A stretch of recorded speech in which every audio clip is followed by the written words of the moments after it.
Hibbity bibbity bibbity boo. Flibbity dibbity dibbity doo.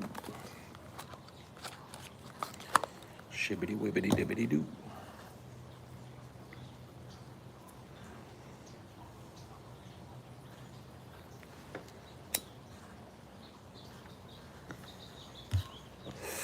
Just talking about late. A wizard is neither late nor early. He arrives precisely when he means to. Say I'm late. You know what's late? YouTube. That's what's late.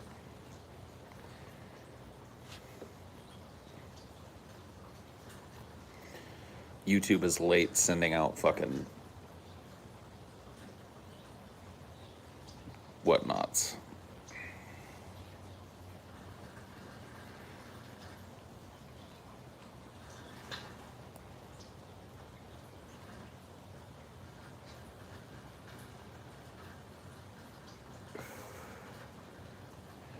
Yeah, it's raining here. Actual rain, like enough rain to actually soak the ground and then more. Our first rain and like it's the first time it's genuinely rained here in 8 months. I would say it was about 8 months ago that we got an actual rain here.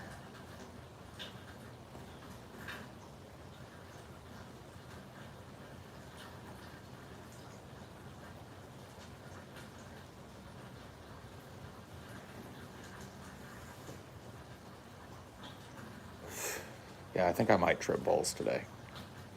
I think I might take a massive, massive, massive trip.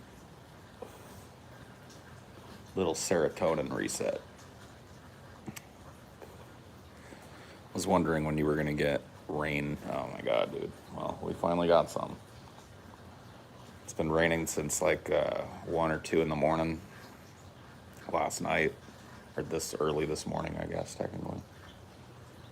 And it looks like it's just gonna drizzle for a while today.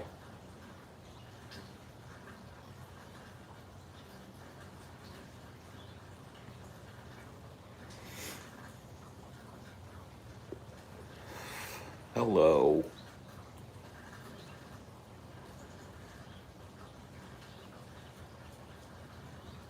Hello. Too bad we can't collect rainwater. Yeah, dude, rain barrels. Illegal.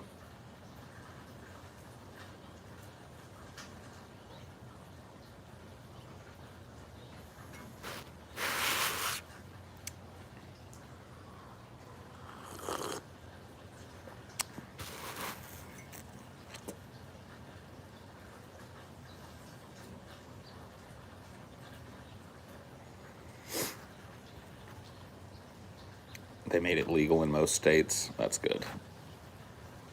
Yeah, rain barrels used to be illegal because you were like stealing water out of the water table, dude.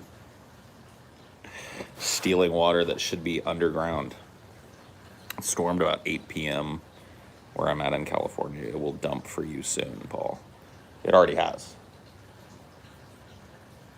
Yeah, it already dumped ass here today. It's going to continue to dump ass, but yeah. We already had it, like a big ass storm blew through. There's like leaves from my eucalyptus trees out here all blown everywhere in the yard.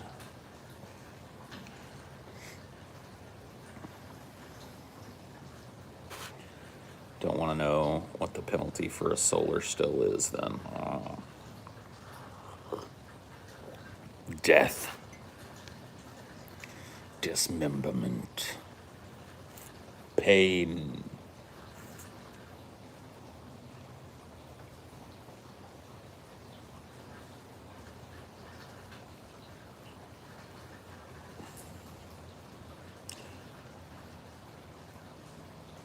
I offer collaboration, but you have elected the way of pain.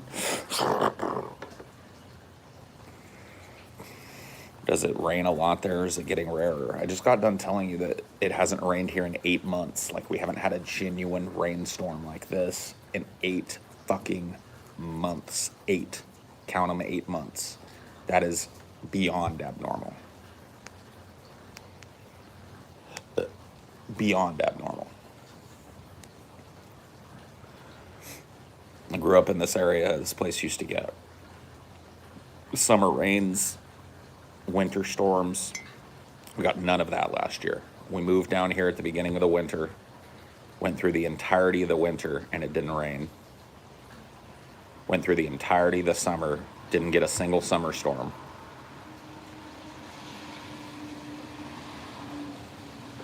Eight months and not a drop until today.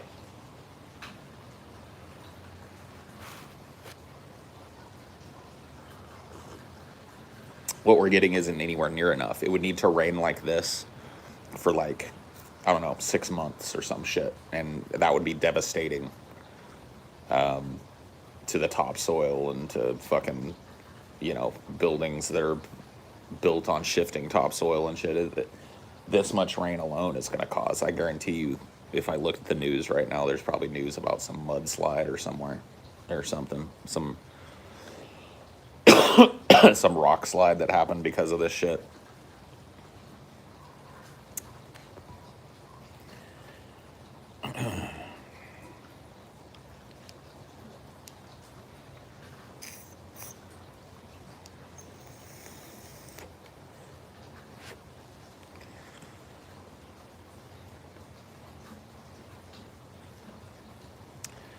My mom is helping be an adult. I don't deserve her.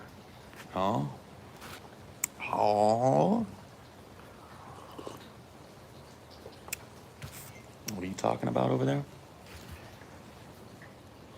What are you discussing over there?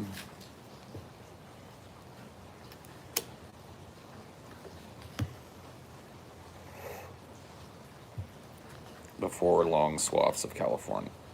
Before long, whole swaths of California will be totally unlivable, yeah. You guys watched it happen here to me. I've gone from a person that was on a self-sustaining well to that's where I get my water from now. The county shows up once every 2 weeks and gives me 1,400 gallons of potable water. Throws it in that big Delrin container back there. And I've got this exchanger pump here that pulls it out of the container and shoves it into my house.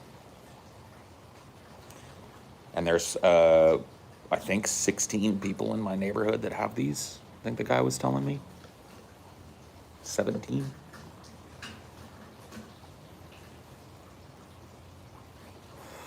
Have some money. Thank you, Tucker. I'll take the money. I'll take the fucking money.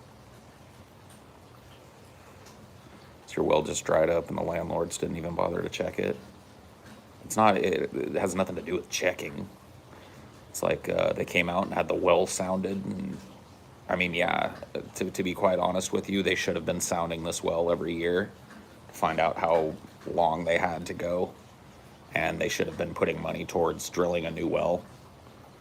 But they didn't do any of that. And so we did about 4 months here, 5 months, where every day I had to go out and manually restart the fucking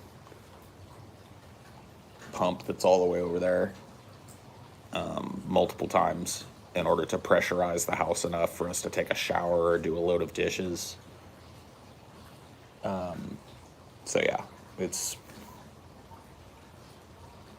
a fucking nightmare.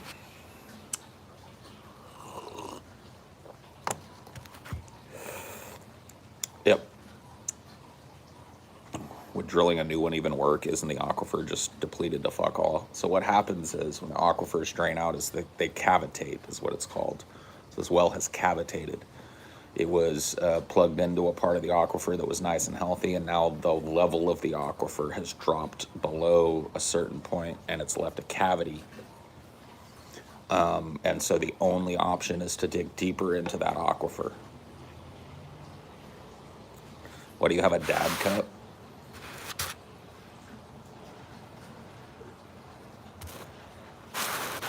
It says, Dad, no matter what life throws at you, At least you don't have ugly children. Love your favorites.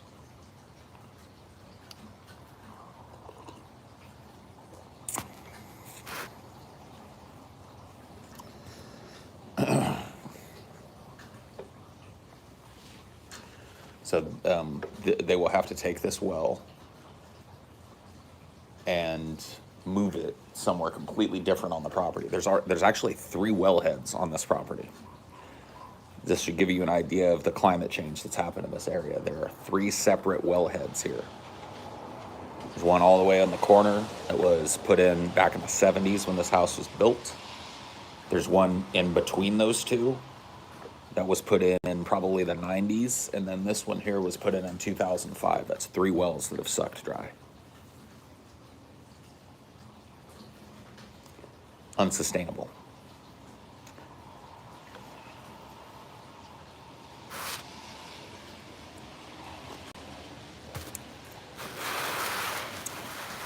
It's more than $5,000. Way more than $5,000. It costs between $20,000 and $30,000 to dig a brand new well, which is what you have to do every time one of these dies. Every time the well cavitates, you can't just go and dig deeper because you've cavitated that part of the fucking aquifer. And so you have to go to another part of the aquifer and dig down again, but dig deeper than the other ones. Yeah. It's ridiculous.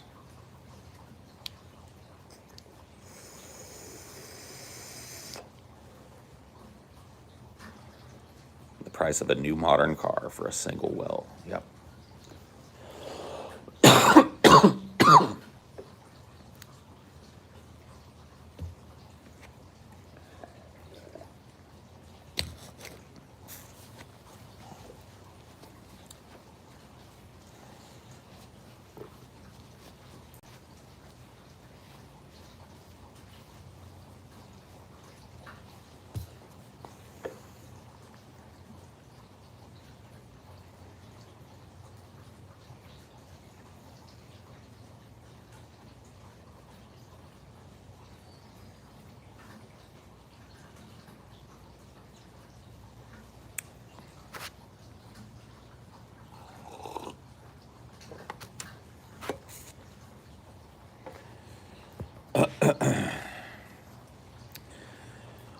No, not going to Alaska. Going to Montana.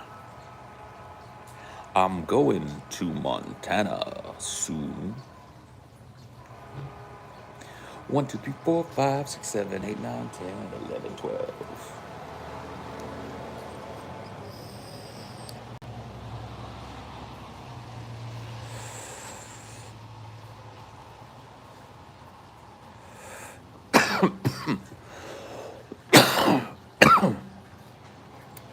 I figured that was just a false seed I was planting.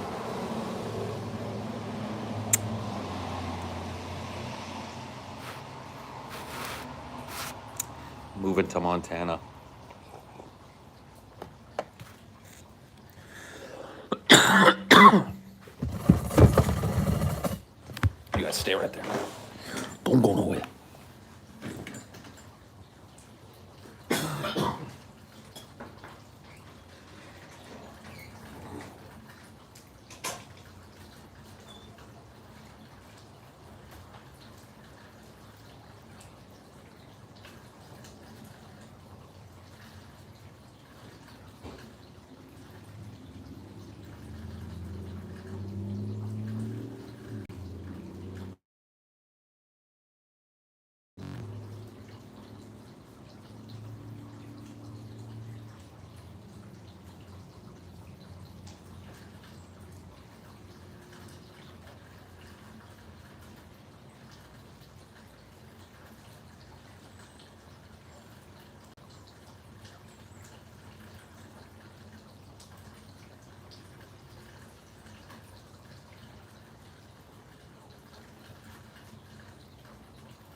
Remember what rain is, D? Remember we used to live in that one place where it rained all the time? Remember that? Well, it's like that, but just today. Remember we used to live in Louisiana and it was all rainy all the time? It's like that, but just for today.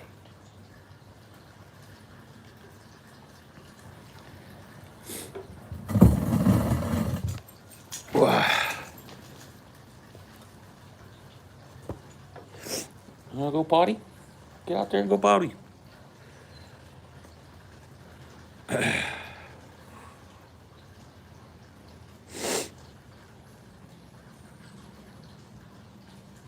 This is the first time it's rained in 8 months here.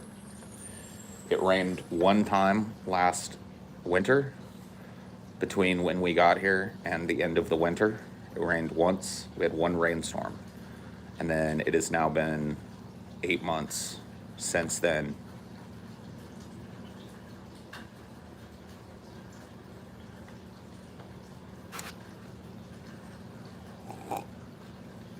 So the last time it rained was right around the time that me and Amelia moved here. So do the math in your head there. How long has Paul been sitting out on this porch? That's how many days it's been since it's fucking rained here. Donor's a prissy pooper anyway. Go potty. Go potty.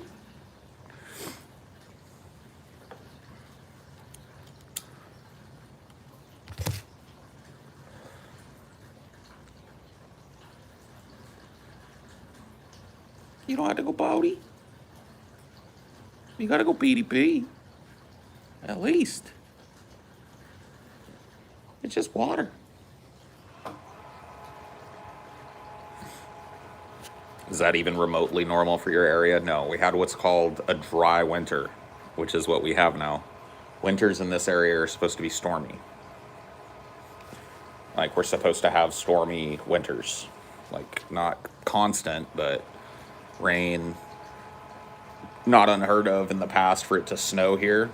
Like, not tons and tons of snow, but enough for it to stick.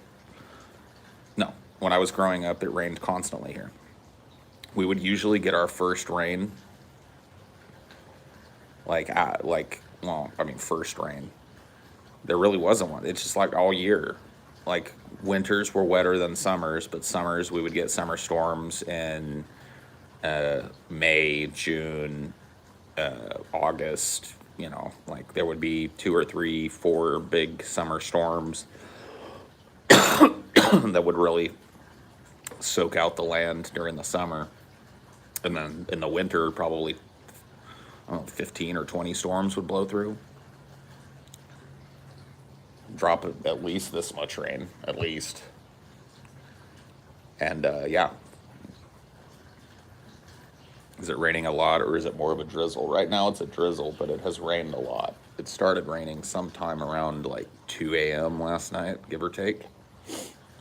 And it rained pretty hard for a while. Stormed pretty good. But yeah, right now it's just drizzling.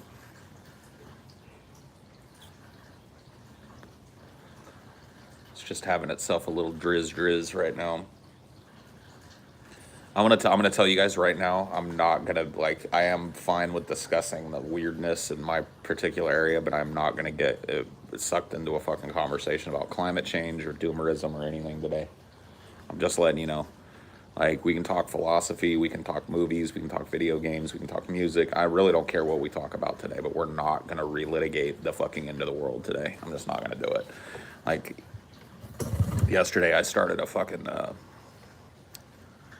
thing on Twitter, one of those Twitter spaces, and it started out okay. We were talking about, just like depression, anxiety, stuff like that, and that seemed to be a pretty lively conversation. And then slowly but surely it just morphed into everybody circle jerking about how fucking fucked we were and how dry everything was and how the climate's dying and how the oceans are dying and blah blah blah blah blah blah blah blah blah. And I just fucking shut it off. I was just like, well, this is over.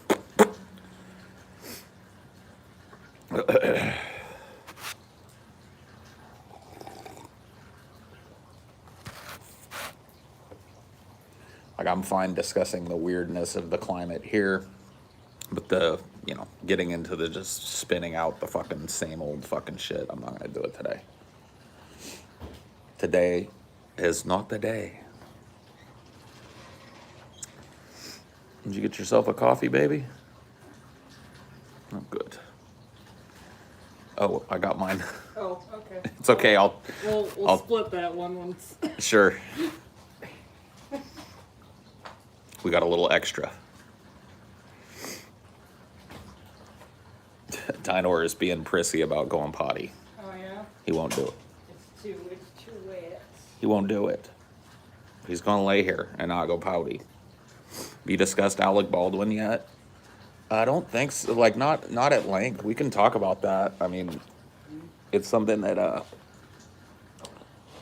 Amelia and I have had like whole conversations about. It's something I have a little bit of insight into because I was in a show where I had to fire a prop weapon. Not a prop weapon, but a weapon loaded with a prop round. How's that? A .22 pistol loaded with a prop round. And so I have a little bit of insight as to how those things are handled on a set. And let me tell you something. There is nothing that you will do in theater or movies or any kind of like visual performance medium that is more serious and treated more seriously than a gun on a set. Period. Okay, so to give you some context here, to give you a little bit of like idea what we're talking about, I was in a community college theater production. Okay, not even like a state college, community college theater, and I had to use a gun. I was the only person in the play that had to use a gun. It was the penultimate scene in the show. There was one scene after it. I had to shoot somebody and then imply that I was shooting myself. These were rehearsed over and over and over again. So there's a guy that came in once we got to the point in the show where we were going to start rehearsing with the gun. And this guy was the prop master. And he and I were the only two people on set that ever laid hands on that weapon. If that weapon was not being used by me in rehearsal, it was locked up. He had a sign-in, sign-out sheet. We're talking community theater here, where he would relinquish custody of the gun via paperwork to me every time I went on stage. He would hand it to me out of the lockbox after checking the chamber and double checking the round and everything. He would hand me the gun. I would take it. He would grab his clipboard and sign the gun out to me. Then I would go out, do my part, bang, bang, bring it back out, and immediately, as soon as I stepped off stage, he's waiting there. I hand him the weapon. He checks the weapon again, puts it away, and signs it back in. So the chain of custody in this was like very secure in two ways. Number one, it was only two people long. The director didn't touch that gun. The fucking costumers didn't touch that gun. The backstage people didn't even go near it. Me and the prop master, period. Only two people that ever laid hands on that gun. I was trained over and over and over again. We rehearsed over and over and over again how to aim this weapon. So even though I'm on stage, right? So let's go through this. I'm on stage. I have to level this weapon in a way that looks like I'm aiming it at somebody on stage. So I aim the weapon. From the audience's perspective, oh my God, he's pointing the gun at them. But from my perspective, I'm so high and wide, I'm nowhere near a person. You never aim that gun at anybody. I don't care who you are. Like a blank is basically a real bullet without the bullet at the end. It's got real gunpowder and shoots out same speed as a bullet. Yep. There's a dude that killed himself with a blank on a movie set because he was stupid and thought, oh, this is not a real gun. It still explodes out the fucking barrel. It can still hurt people. And there have been fucking instances, Brandon Lee's instance is one of them, where prop guns have jammed in a way that put something in the barrel to be fired out. And that's how Brandon Lee was killed. So now I want you guys to keep in mind, this is community level theater. This is shit tier, zero budget fucking theater. And this was treated like it was the most important thing. I'll tell you what this prop master guy told me. He told me, well, first of all, when the first time I met with him, I told him, I said, sir, you know, I just want to let you know I grew up around guns. I've got a little bit of, you know, history handling them safely and stuff. And he looked me straight in the eye and he said, I don't care. He goes, I don't care what your history with guns is. I don't care how much you think you know. You're going to do exactly as I say, or this, you're going to have to figure out how to you're going to have to go bang, bang. Let's put it that way. He straight up told me, he said, if I see you mishandle that gun, he said, I'm watching you from right off stage. You mishandle that gun, I'm going to walk right out on stage, take it out of your fucking hand. He said, I don't care about the show. That's not my job. My job is not to make the show great. My job is not to make the show enjoyable for the audience. My job is to make sure that you're not stupid with this gun, that this gun is handled safely and properly. That's my only job. And if I see you misusing it, I will ruin your show. I will walk straight out on stage and take that gun out of your fucking hand. And then you're going to have to improv what happens after that. So you better listen up. And he went through it to me, showed me exactly how he wanted me to handle that weapon, exactly what I was and wasn't supposed to do. We worked out where I was going to aim that weapon when I did aim it. And that was that. Okay, so that's at a community level theater production. Now you've scaled up to a Hollywood level production. This is a systemic failure that happened. Okay, so let's go through the different points of failure that have happened that we know of here.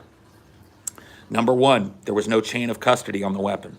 From what we've heard, the director walked over to a prop cart that had a bunch of guns on it, just grabbed one at random and took it over and handed it to Alec Baldwin. Told him it was cold. Yep, told him it's a cold weapon. Go ahead and do whatever you need to do with this. Okay? That's failure number one. The director of that film should have never had a finger on one of those weapons. It's not necessary. Now, if he wanted to, for example, show Alec Baldwin how he wanted to have the gun pointed, or show Alec Baldwin something he wanted him to do with the gun, he could do that. He would talk to the prop master, and the prop master would sign that weapon out to him. There should be nobody, in any fucking type of production that has weapons on it, walking over to a cart and just grabbing a random gun and handing it to somebody. Systemic failure number one, no prop master, no chain of custody, improper handling of the weapon from the jump. Okay, here's number two. I don't care how cold a gun is, you don't point it at a fucking person. So what we don't know right now is whether or not Alec Baldwin was rehearsing a scene and dry fired the gun, which he should never have done. If you've ever handled a fucking weapon on set, dry fired the gun while it was pointed at the director of photography and the director, which never happens. It just never fucking happens. That is not something that happens. There would never be a shot set up in a movie where somebody is pointing a fucking gun right at people off stage. So, from what I can tell, this is a negligent discharge. Systemic failure number two. Alec Baldwin should know better. Alec Baldwin has handled probably hundreds of guns in his career. He's been through this and through this and through. I'll tell you this, dude. I'll tell you this. It's been probably close to 20 years. Maybe not, 15 years, 16 years since I was on that stage. I still remember that dude's face. I don't remember his name. I remember that prop master's face, and I remember everything he taught me. Alec Baldwin has been through this. So, systemic failure number two is Alec Baldwin, as a performer, not handling that weapon safely. He should never have had the barrel of that weapon pointed at anybody on that fucking set. Period, point blank. I don't care how cold it is. You know what's crazy too is a story I think came out yesterday. That same gun had misfired before, and that's part of why I actually walked off. They kept a gun on set that had already misfired. Yeah, see what I'm talking about? This whole thing is a shit show. Like when I read this and people were going like, "Oh my God, this horrible tragedy." Well, yeah, it is a tragedy, but this is a negligent tragedy. This isn't just like, "Oh my God, freak accident." Everybody wants like, it seems like there's two camps. There's people that want to blame fucking Alec Baldwin, which he bears his brunt, or he bears his, whatever. He bears his part of this. Or there's people that just want to act like, "Oh my God, what a senseless tragedy this was. Oh, who could have seen it? Who could have..." Dude, I'm telling you, just hearing what's come out so far, I'm at least 3-level systemic failure. We're talking like 3 separate layers of fucking defense against this that all failed. Plus, there's the whole live round on set thing, which is extra weird. Right. That's another thing. But this is another layer. This is the 3rd layer of systemic failure. The prop master on that was not a fucking union prop master. He was not an IATSE. Who knows what he was? Some fucking yokel with guns and blanks. Who knows? This guy was not bonded, was not a member of the IATSE union. Who knows who this prop master was? I can tell you this, he wasn't doing his job. If there was a cart of weapons just laying around and people were grabbing them, he's already not doing his job. 3 levels of failure.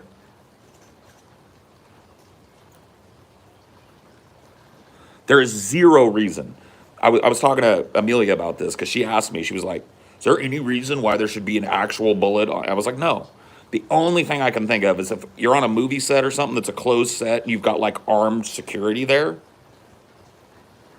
You know what I mean? Like security guards or cops or whatever that you've hired to like watch the set. Those should be the only live guns that I can even fathom should be near a fucking movie set. There shouldn't be a fucking round of live ammunition within 10 miles of a movie set. There's just no point. Unless it's directly in the custody of somebody that's like I said, like a fucking peace officer or some shit.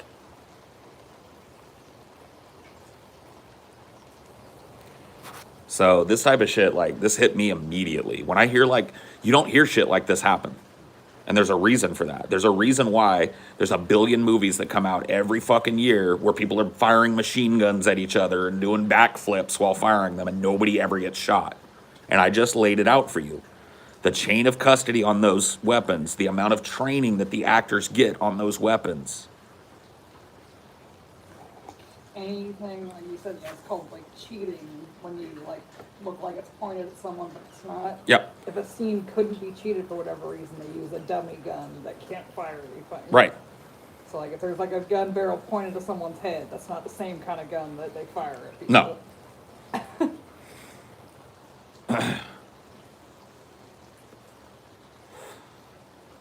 That's what I was saying, Johnny. I'm not saying that there are security guards on every set. I'm just saying that's the only way that I can fathom that there should be a live gun or ammunition anywhere near a movie set.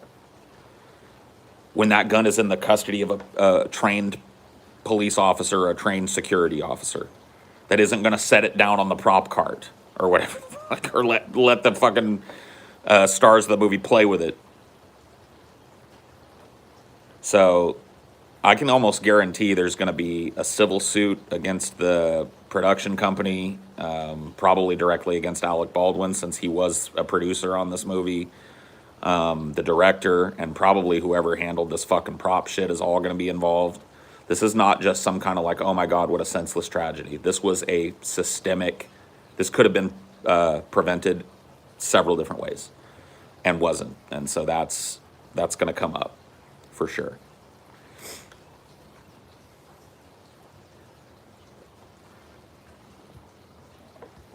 If Alec Baldwin had fired it away from someone and it like ricocheted and hit someone because the live round was left in it, then he wouldn't have culpability. That's not what happened. He No. shot 2 people. Yeah. It doesn't go through 2 people unless you're aiming it in that direction. Yep. To me, this whole situation just seems like a fatal mix-up of a live gun that wasn't supposed to be loaded with blanks. No, that's just one part of this. That's one part of this. One part of this is that for some reason laying on a prop cart was a weapon that had a live round of ammunition in it. That's one part of this. The second part of this was there was no chain of custody for that weapon. Nobody checked it. The director just walked over and grabbed it and handed it to Alec Baldwin.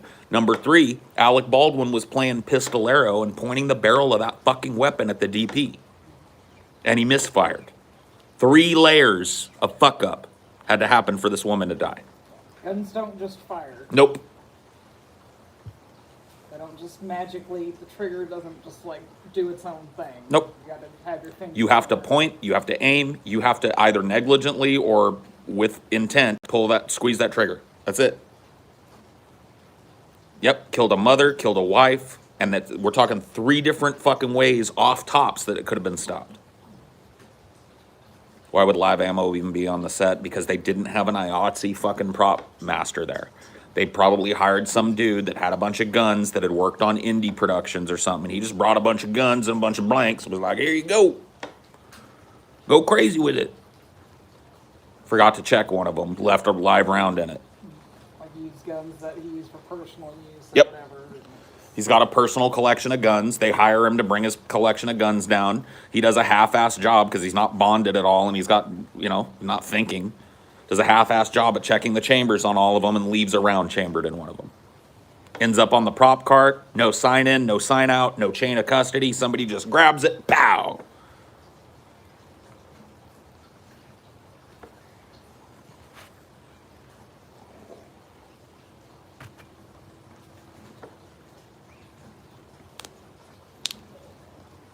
I mean, as for criminal charges, do you think there's a case there, or do you think it's more of a civil thing? I think it's going to end up being a civil thing. I can't really imagine what you would do, if, like criminal negligence, maybe. Yeah.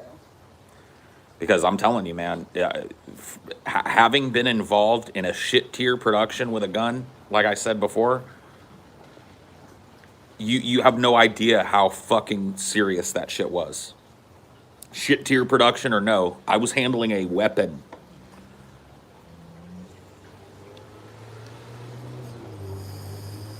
You said too, the same thing happened with the knife that you got too.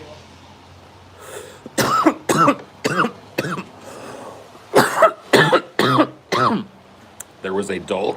I was in another show that had a dulled-edged metal knife that was used against me to make it look like the dude was stabbing me, and that had the same sign-in, sign-out procedure as the gun did.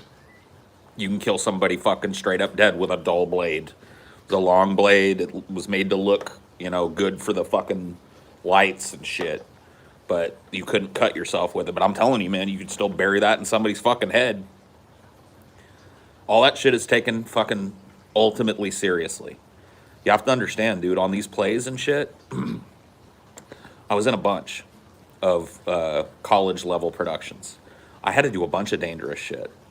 I had, of course, the gun, the stabbing scene that I just described to you. There was a scene where a dude throws me across. I had to do a really hard slapping stage fall. And safety is paramount on these. You rehearse over and over and over and over and over and over and over and over and over and over and over and over and over and over and over until it's routine.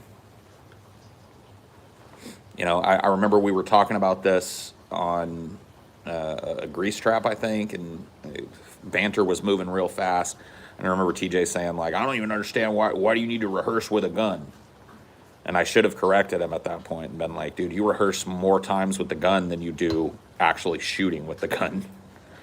Like, I probably fired that little 22 pistol 30, 40 times in rehearsal before I ever shot it in the show. Before you ever shot it in a rehearsal scene with the other person involved. Yeah. Yeah.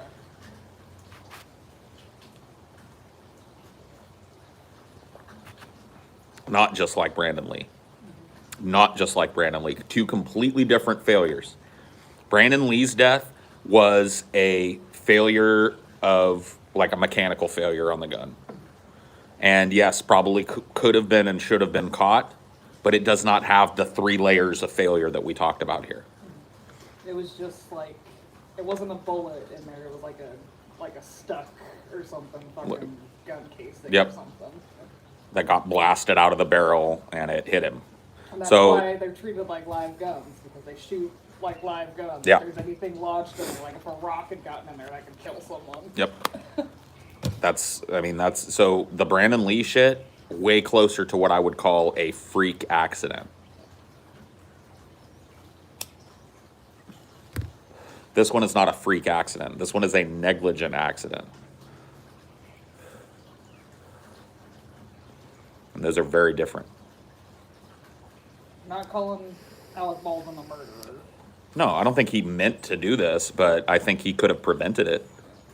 He could have handled that weapon properly. Like if he's practicing his gun, like he said he was practicing his gun drawing. Why was he drawing at the DFP? Why was his finger anywhere? Why was his finger on the trigger? This is how you hold a weapon that you don't intend to shoot. There you go. There's no way you can. There is no way I can fire this fucking weapon. I don't intend to shoot this weapon. This is how I hold it. See that? No way for me to fuck up and shoot this weapon. So why was Alec Baldwin not doing that? Alec Baldwin has handled fucking more guns in his life in furtherance of his job than most people. Why was Alec Baldwin's finger on that trigger? Look at that right there. What's that? This is a salt gun. What's this right here? You see that? Safety. Oh my goodness, I can't pull the trigger. What is that? What's that right there? That's what's called a safety. That's another fail-safe that wasn't used. See what I mean?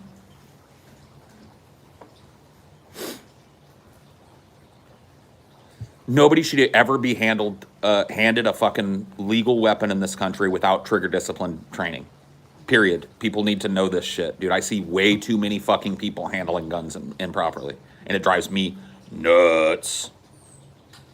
I think, yeah, you remember that one story where someone, like, shot his dick? Yep. Like, that shit happens all the time, like, in homes. And that should tell you how much stricter movie sets are. Yep. You hear that all the time, like, kids accidentally shooting each other. Some dude rooting and tooting at a party and accidentally shoots somebody. Yeah. It happens at home because people don't do all the things that they do on a movie set. Yeah. But they should. I had a friend of my teens who shot our other friend in the face with an airsoft gun from like 4 feet as a joke. Fucking idiotic goon. Yeah. Yeah, like, even airsoft guns, I mean, You can hurt somebody. You can knock an eye out with an airsoft gun for sure. yeah. That was, like, the dumbest thing. Like, I think, like, after this happened, like, I think ABC made this big deal. It's like, all right, we're not going to have real guns on set anymore. We're only going to have airsoft guns. It's like, huh? Okie dokie. Glaring negligence at the ground or downrange, no exceptions. Yep. And see, this is like, there's a few people in here that I keep seeing saying things that let me know that you have received training on how to handle a weapon. You know that you never point a gun at anything that you don't intend to obliterate. So right there, that could have saved the DFP's life. Even if every other one of these pieces of shit failures, gun laying on a fucking cart with no sign in, sign out, no locks on it, fucking somebody who is not authorized to handle that weapon grabbing one off the cart, there happens to be a live bullet in it. Even if every one of those failures happened, if fucking Alec Baldwin just handled the pistol like this, the woman would be alive. If he had not aimed it at her, she would be alive.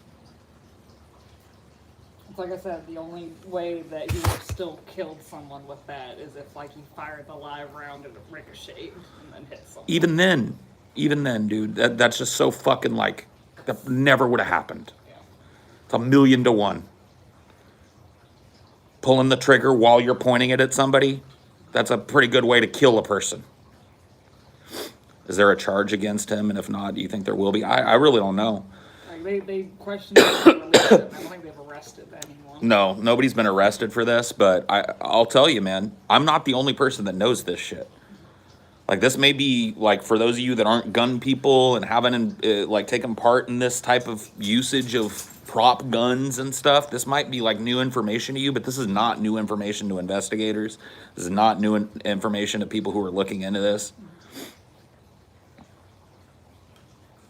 I mean, it'll probably just be a civil case, just because There's 100%. DA probably doesn't want to deal with fucking giant production company, rich actor, fucking Who knows? and shit.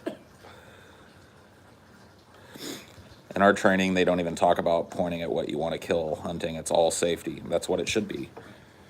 The only thing that I was told in my training for gun safety was that you never point a gun at anything that you don't want to utterly obliterate. And that's how it was put to me. That's not me adding flourish. You never point a weapon at anything that you do not want to utterly destroy, because it will kill a person if you don't respect it. See, all of this safety stuff is to allot for what's called human failure. That's how a live round ends up on a prop gun, human failure. But if there weren't 3 levels of human failure here, which is all negligence, a woman, a wife and mother would still be alive. That's why they teach you those things, to not put your finger on the trigger till you're ready to fire and to not point it at something. And how to operate the safety on a weapon and check to make sure that the safety is engaged before you do any kind of fucking practicing with that weapon. The weapon that I was handed to me safety on. And I was trained how to, when I got on stage and got the fucking weapon in position, I would fucking, and then walk off stage and hand the weapon back. That's it. There's no way anybody's getting shot with that.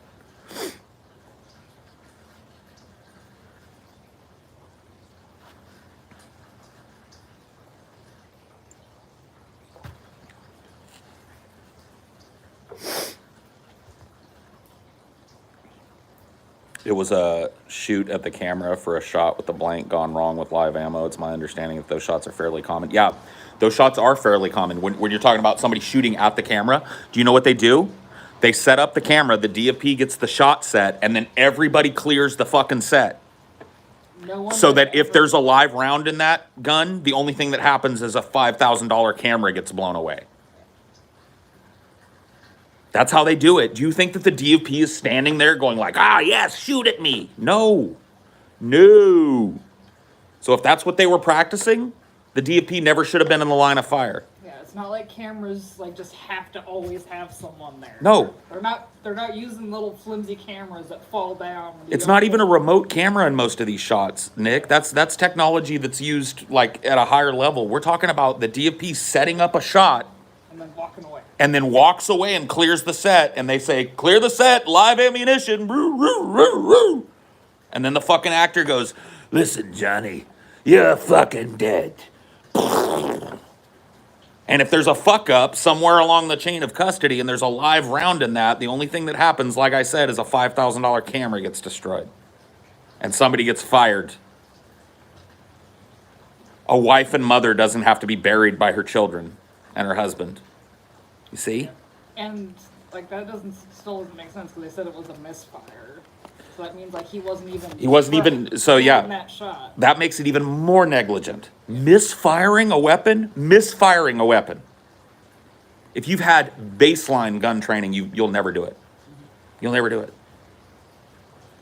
And if it's misfired before, I don't know if Alec Baldwin's the one that misfired it multiple times or what. Fucking A, I don't know. I don't know what, like I said, more and more information is trickling out about this every day, and the more information that comes out, the more negligent it makes several people on that set, including Baldwin, look. That might have been why the fucking original armor walked off. It's like someone misfired it, and they're like, all right, I'm taking my shit, you're not... Because Yep. like you said, like, when you had your armor, it's like, if you handle this wrong, I'm just going to take it and leave. And that's what armors are supposed to do. Yep.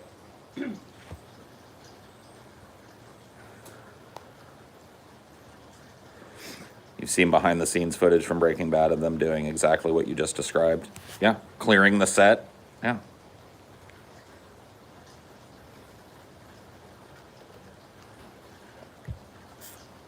You don't fire weapons at people. You just don't. It doesn't matter if they're loaded with blanks or not. Because shit like this happens. Like I said, like, it's real gunpowder, so like if like a rock or something blew into the barrel, like in some freak thing, that could kill someone. Yeah. If the weapon's being handled in like some kind of fight scene where it's on the ground and some dirt gets off in the fucking barrel and a little stone gets off in there, that's arguably what might have happened to fucking, well, it wasn't. It was a shell casing that was stuck in the fucking weapon.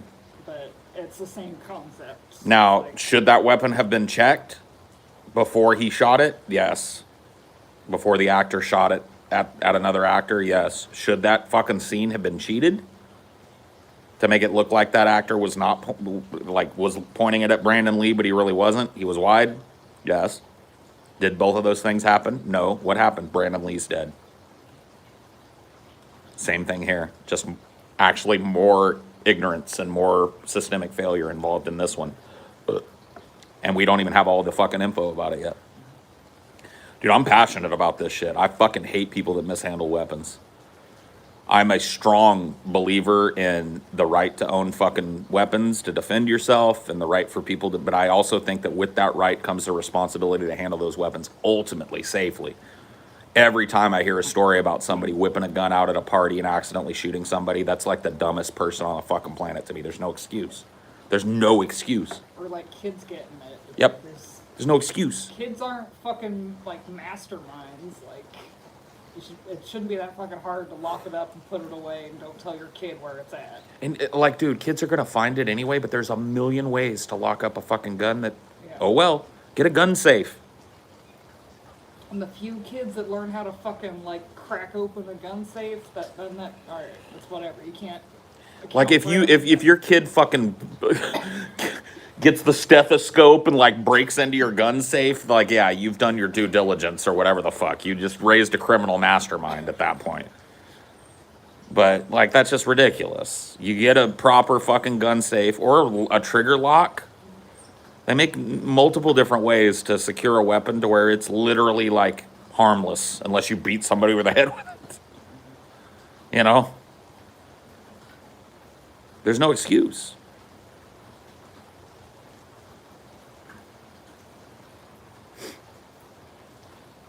Don't let your kids watch Lockpicking Lawyer, man. Nope.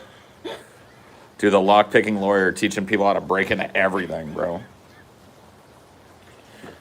He actually does review gun safes, so. He does. And he talks about And he opens them with paper clips and shit. Yeah. Gotta wonder if playing pretend all day desensitized them to the reality of firearms. I mean, I don't know, dude. That just shouldn't happen. It shouldn't. Like, I mean, he's never done it before. He's like, what, in his 60s or something? Yeah. And he's fired a ton of guns. This shit doesn't happen. Like I said, there's fucking 100 movies every year, indie to major productions, that involve people handling fake guns or real guns with blanks. And this just doesn't happen on any of them. Like, think of how many people you've seen shot in a movie. Yep.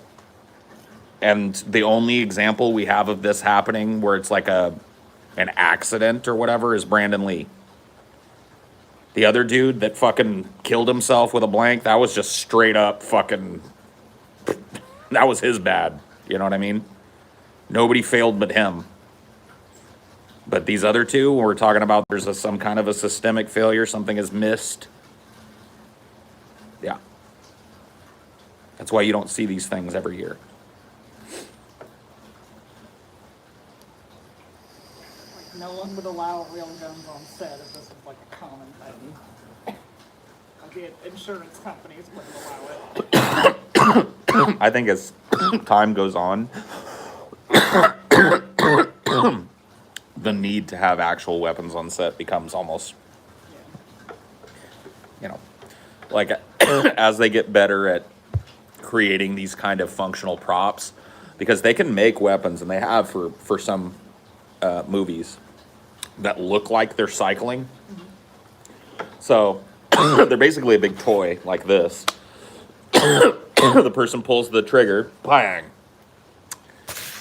and it kicks a little bit, like the mechanism on the gun goes like you'd expect, but there's nothing in it. And then in post, the muzzle flash is added. They work with a squib on the other guy, so it looks like, ugh. Like, it just depends on how they're going to do it. Yep. I guess the main logic right now is they want the actor to feel, like, all that. Right, they don't want the actor to have to, like, fake the kick. The actor to fucking think it's so safe that they handle it like a toy or whatever. I don't know. Hello, T. How can I help you, T? Why don't you go potty? Am I going to have to leash him up? Do you want Mama to walk you on a leash? That's what we're going to have to do. You better get it out now, though. You haven't even pottied.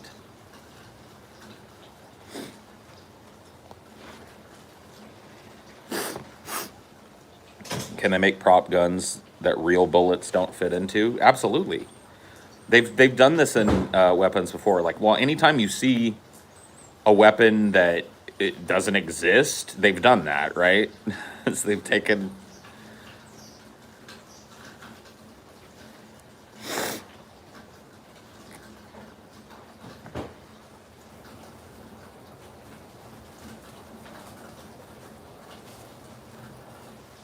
Come on, bud. You can do it. I'll put you over the driest spot I can find. Go on, buddy. Go potty. It's like, I don't remember this.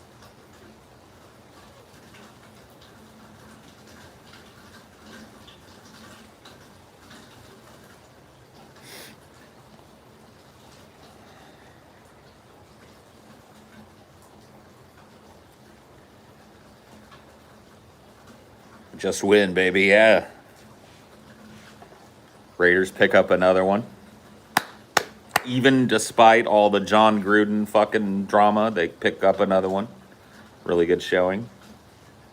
Go Raiders. Dune really came out at the exact high time if they were going to stop using guns in movies. I guess so. I don't think that's going to happen. I don't think that they're going to stop using guns in movies anytime soon.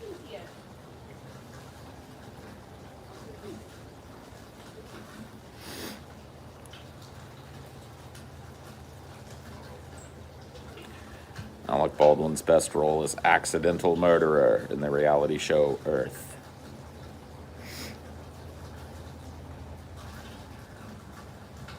Say what?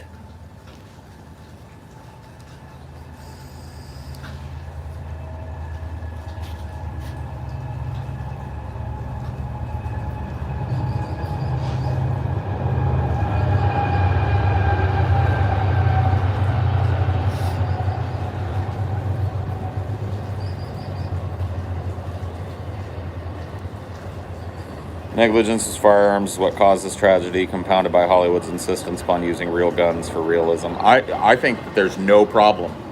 See, this is where I differ from you. I think that there is an absolutely safe way that you can use real firearms with blanks, using cheating, proper handling of these weapons, etc., to make sure that nobody ever gets hurt. And I think the proof of that is the 100 movies a year that come out where people shoot real guns with blanks in them.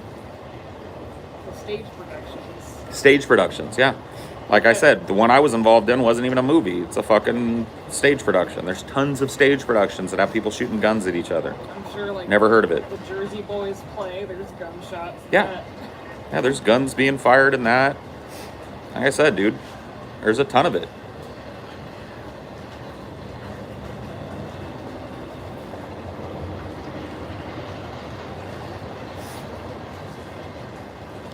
MAGA crowd is trying to pin this on Baldwin entirely because they hate him.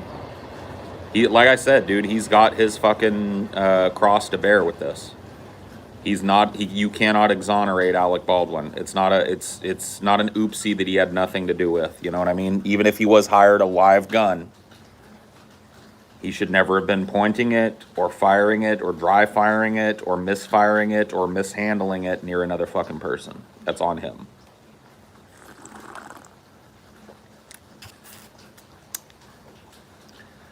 That's on his ass.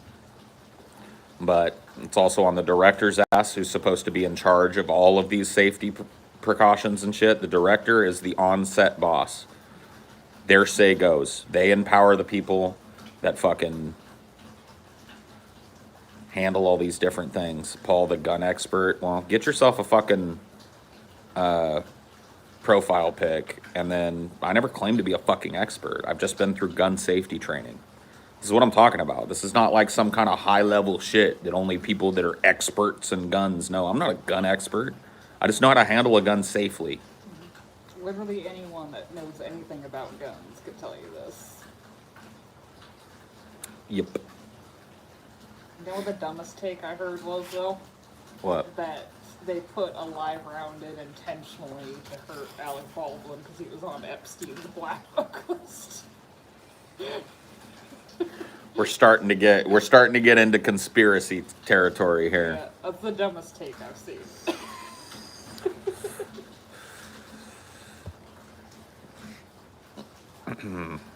There's a reason why real guns are still used. Hard to fully emulate the look, operation, weight, muzzle blast, etc. with fully propped guns. No problem as long as proper gun safety is used. I completely agree.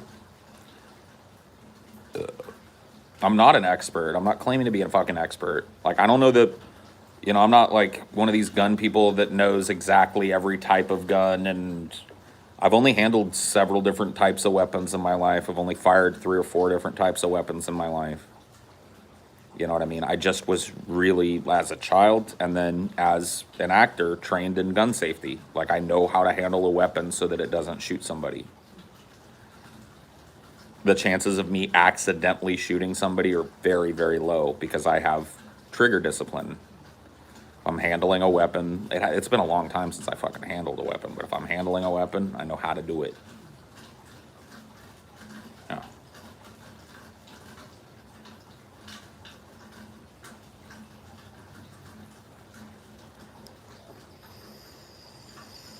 Like, honestly, yeah, it's never like a accidental discharge. It's always negligence to some degree. Yeah. There's no such thing as an accidental discharge. There's a negligent discharge. Period. There's no excuse. It would have to be like the most fucking ramshackle broken gun ever to fire itself. I remember there's a deposition that I watch of Chief Hansy, who was this like little town sheriff for this little community called Buckeye Lake in Ohio. And he was under investigation for a ton of different things, but one of the things that really put him on the radar and started the investigation was he was off duty. He saw a crime. He was flagged down by somebody. He didn't have his own revolver, so he used somebody else's. He broke into a house thinking that there was a gunman inside there, cover 3, with 2 other officers, and he was walking around in the dark in there, and he banged his hand against a kitchen counter and the gun went off. And anytime a policeman discharges their firearm, there's a whole fucking slew of paperwork that has to go into it, and there was no way that he could say that it wasn't a negligent discharge. The round went into the ground because he bumped his hand on a fucking counter. Ooh! Negligent handling of a firearm. His finger was on the trigger. Finger was on the trigger. Yeah. Safety was off. Just any number of fucking failures.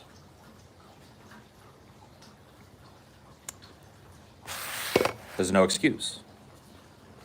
That's one of the things that likely if you go to a gun safety course or take a gun safety course of any kind, whether it's a professional one or just a private one, that's one of the things that they will tell you. There's literally no excuse. There's no such thing as an accidental shooting. It doesn't happen. You would basically have to build your own gun and not know what you're doing. Yeah.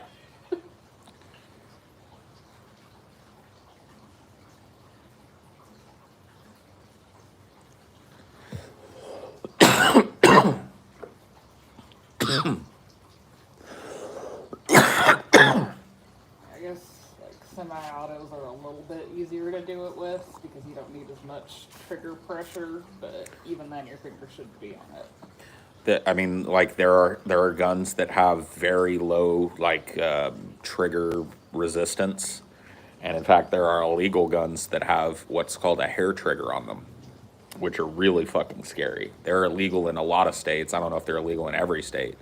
Here in California, they're illegal. The weapon that was used in my carjacking was an illegal extended clip 9mm with a hair trigger, and the safety removed. So this thing was just waiting to fucking go off.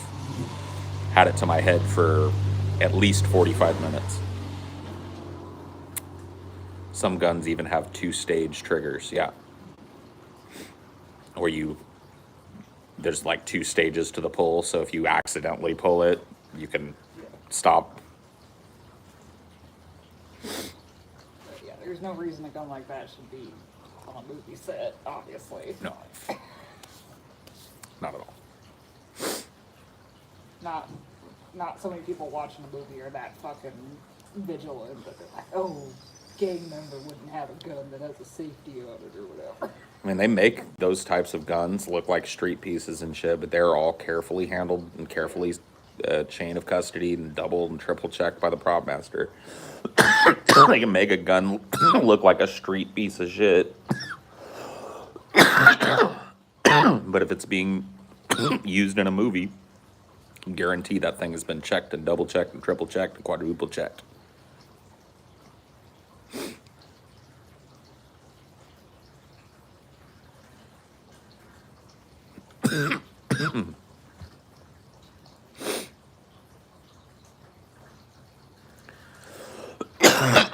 Yeah, some guns just have the double action trigger instead of a safety, but that technically is a safety. That means that if I grab this and I don't mean to pull the trigger, I can stop before I fully squeeze this out.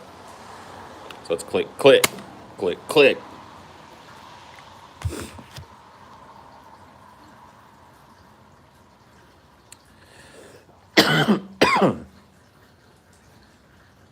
Basic shit.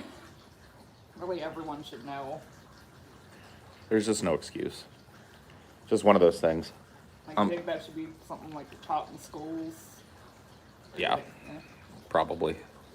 because of the sheer amount of guns in this country. Likelihood of bumping into Basic one. fucking gun safety should be taught. Yeah, I agree. I think so. Definitely should be taught extensively before anybody is handed a firearm to own.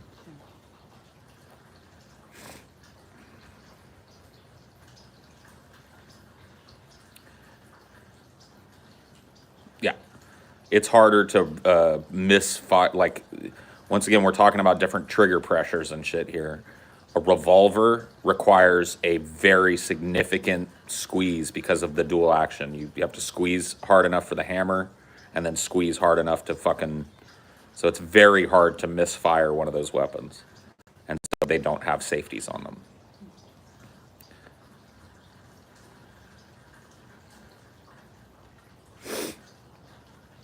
I was taught basic gun safety in school, but I took a special outdoors elective class, yeah. I mean, I think I don't know that they need to drill it in to kids, but I do think that, like, sometime in middle school or something, you should have, like, a couple of weeks. Don't point a gun at anyone. Yeah, a couple of, maybe like a week where you have somebody come in and talk about guns and how to be safe around them and how to safely handle them and shit and how to never point them at a person and blah, blah, blah, blah, blah. You know what I mean? I think that would be a smart thing to do just in general. And then anytime somebody, like, I think a person, like, I've got some ideas about gun control that, are unpopular, but at the very least they allow for people to have the right to bear arms. I think that, before you should ever get a weapon, you should go down to, like, the gun store. Here's how I think it should work out. You go to the gun shop or whatever, right? You say, hey, I want that 12 gauge. Or, hey, I want that 9mm Beretta. And the gun store guy goes, all right, takes your information and runs a background check. Says, come back in 2 days. You come back in 2 days. You don't get to pick up your gun. You get to pick up your paperwork. All right, background check cleared. Go ahead and sign here. and then you're going to need to attend this gun safety course. They will have, you know, your weapon there. I'm going to send it to them. So I think that you should have to train on the weapon that you're purchasing. So I think that the gun store should be responsible for taking that weapon to whatever the, you know, certification range is, dropping it off there, waiting for your allotted time to go in there and do your test. And you should be trained thoroughly on the weapon that you are purchasing. How do I turn the safety on and off? How do I load this thing and unload it properly? How do I check down the fucking chamber to make sure that there's not a round chambered? How do you clean it properly? How do I clean this gun? How do I disassemble this gun to clean it properly and put it back together properly so that it doesn't misfire?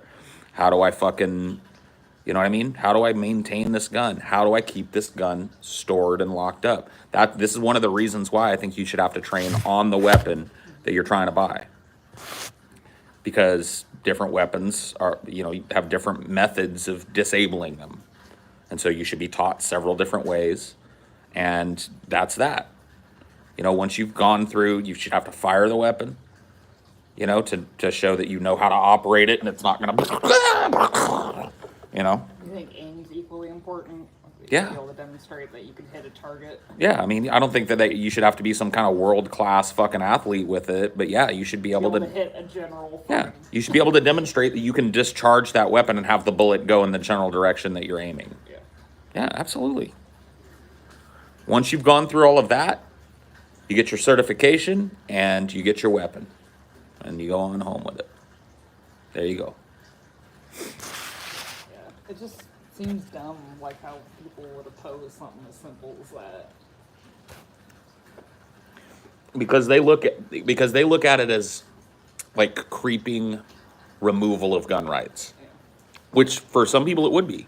Because in my mind, if you go through that and you go home and then you fuck up and accidentally shoot somebody with your gun, you're unlicensed. You never get to have a gun again. You've now proven that you cannot safely handle a weapon, so you don't get to have a gun anymore. So it really is, it's the creep of like personal responsibility into it. Yeah, people like having the excuse, like, oh, it was a fucking accident. It's like, no, we just spent like an hour and a half in this talking about how there's no such thing as a gun accident.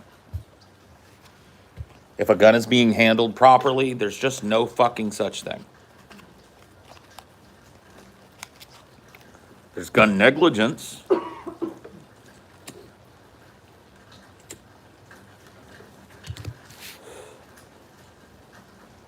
They don't teach you any of that shit, dude. You go into a fucking Walmart and buy a shotgun. The little pimply faced Walmart kid running the counter is not going to teach you all the safety shit about that shotgun.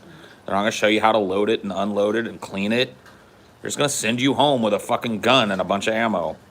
Yeah, it's like you guys covered in your Patreon school shooting episode. Liberal-ass Washington State not doing their due diligence. Yep. Gun sales. Yep. So, you know, I'm all for people being able to handle guns, but if you've ever demonstrated that you're violent, have a propensity for violence, especially if you've used a gun in the furtherance, you never get to touch a fucking gun again. Period. You get one chance to prove that you can be a fucking safe, sane, responsible gun owner, and as soon as you fuck that up, There's more regulations on boating in many states than guns. driving. Yeah. People at big gun retailers have one job, and that's to facilitate a sale. Right. They don't care. They don't have care. no incentive to. Right. Why would they? It's money on the table. They wish that dude would buy 5 or 6 guns. I don't give a shit. I had a case 2 months ago where a guy was screwing around with a gun as a passenger, shot the driver of the car while it was doing highway speeds. Yeah. See, that type of shit, there's no excuse. No excuse. Other than ignorance and negligence. Somebody pulls some shit like that one time in their life. And I'm even more strict with it too. I'm like, let's say your house is robbed.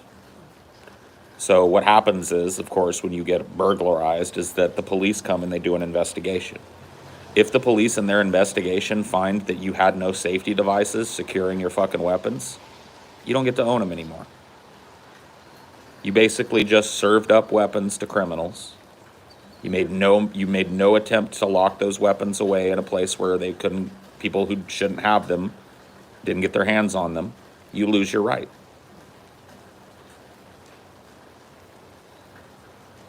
I think, like, if your gun is used in a crime, or you commit it or not, that you have Yep. some liability. Yep. Unless they literally, like, rip it out of your hand while you're trying to defend yourself. That'll come out in the investigation, trust me. If it was just you were on vacation and they busted into your house and there were shotguns laying everywhere and they just took them all, your ass doesn't get to have a fucking weapon for the rest of your life. You've proved your negligence. You've proved your incompetence when it comes to the weapon. That's it. And that's really all it should take. The vast majority of people that own weapons never have a fucking accident with a weapon. Never have a negligent discharge. Never hurt anybody with a weapon. Never have their weapons stolen right out of a fucking easily accessible area. Vast majority of gun owners never have an incident like this. You know why? They're safe with their guns. You don't think someone's like a retarded gun nut just because they own them. I don't think anybody is a retarded gun nut just because if they own 50 guns. I really don't care. Like, to me, dude, I'm a fucking Okie. So gun ownership to me, like, whether I own a gun or not, I don't really talk about. But it does not bother me one way or the other that other people own fucking guns. What bothers me is that negligent people negligently handle guns. That's a bother to me. That's it. I keep my 1911 in a hard case in my closet. I'd keep it in my safe, but the case of home invasion, I fear I wouldn't have enough time to unlock my safe and grab it. Trigger guard. Trigger lock. There are a number of fingerprint trigger locks that you can use to disable your weapon. Some of them are pretty shitty. Some of them are pretty good. Go grab one. They're way faster. Yep. Don't have to put your gun in the safe. Just put your fucking finger on the trigger lock. Bloop, push it out. Pow, pow, pow, pow, pow. You're ready to go, buddy. You got time to pick up your gun. You got time to disengage a trigger lock.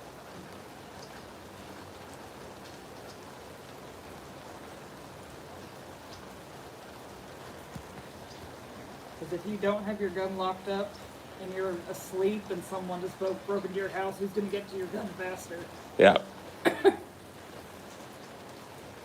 Why do you think some people make it their entire personality? What's so fascinating about a device you almost never get to use? I don't know. That I don't know. I don't know why they're so interesting to some people, but I really don't care. You can be as obsessed as you want. You can know every fucking, every little gear. Own a fucking arsenal for all I care, as long as you're keeping it fucking safe from people and you're handling them safe and you're using them in a safe manner. Give a fuck.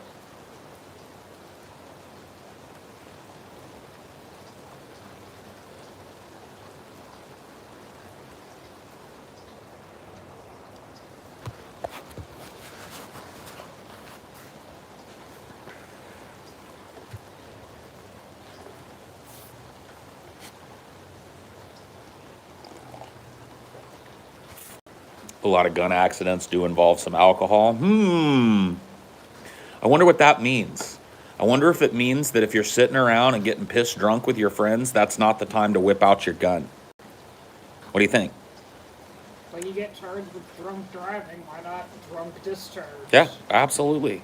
Abso-fucking-lutely. Like if a gun goes off and it hurts someone and you have a blood alcohol content, then That's the way it goes.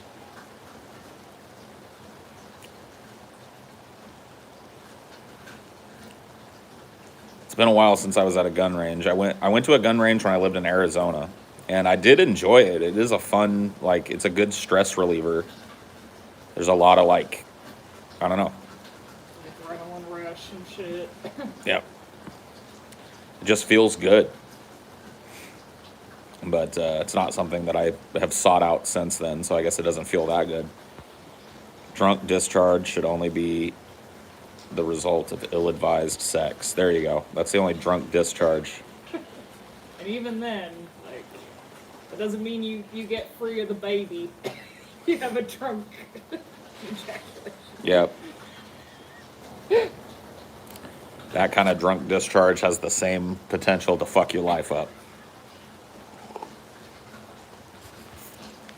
Shooting paper seems odd to you. Okay. Fucking dressing up like a anthropomorphic wolf and fucking running around seems odd to me, but I really don't care. People are out there doing it. To each his own, you know. The dumbest shit to me is like, oh, we should just take guns out of media. That'll reduce gun violence. Like just seeing a gun being used. Like, I never thought of that before. Yeah. Paul owns a fursuit. Jason, you're not supposed to tell people these things, man. You're supposed to be my friend. Dude, I'm wearing a fursuit. What are you talking about? Look at me. Like a fursuit would be like surreptitious at this point. It's funny where I live. There are no gun ranges, just open desert areas. That's fine too. Most of the shooting that I've done in my life is not at a gun range. In fact, the only time I ever went to a gun range was that Arizona gun range. All the other shooting that I've done in my life has been out in the country. Nothing wrong with that.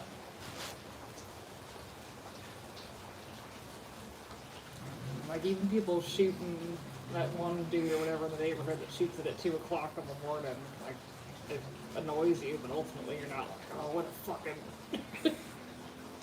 It's his property. We're in the middle of nowhere. It depends. Yeah. If he's shooting at a coyote or something, yeah. I'm not gonna fucking. Yeah. As long as he's being safe with it, I don't care. If he's just racking it off in the air, that's fucking stupid. It just depends, you know. I grew up around an area where you could fire guns out in the country, so me hearing a gunshot go off at night is not like, oh my God. Like, you guys have seen it happen here a bunch of times where it's just like, pop, pop, pop. And I'm just like. Now, if we were in, like, the old apartment complex in Louisiana, then it'd be different. That's different. You don't hear that.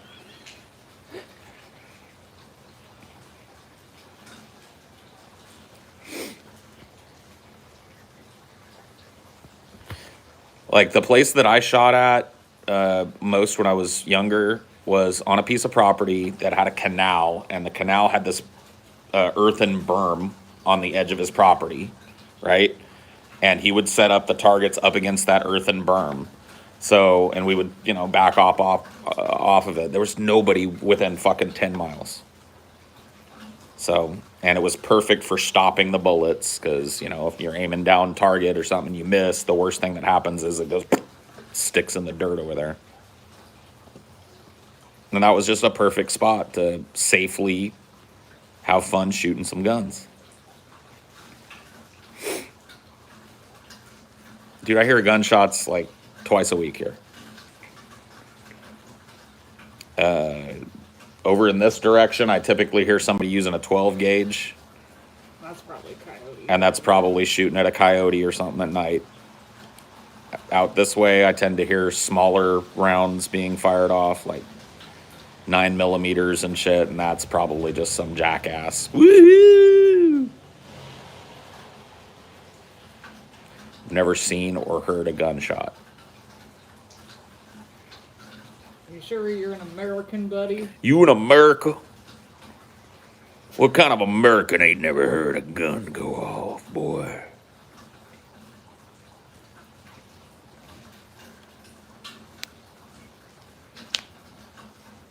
Fuck it, dude. Make the Republicans happy too. Make that part of the fucking immigration thing. Yeah. 2 birds, 1 stone. There you Every go. immigrant has to know gun safety too. Yep. I hear them quite often too, but I live in New Orleans, so different types of shooting, yeah. Yeah, that's a very different. It's a different ring to it, yeah. Are coyotes dangerous? Yes. Any wild animal is dangerous. And if you've ever seen a full-grown, like, bull coyote, you know how dangerous they are. Like, people out here own chickens and shit, and protect their chickens. Now, is a coyote going to come up and attack you? probably not. But if you corner a coyote or find it, stumble on one in the wrong situation, they will hurt you. And yes, if you're caught like out in the woods or something, they'll hunt you. For sure.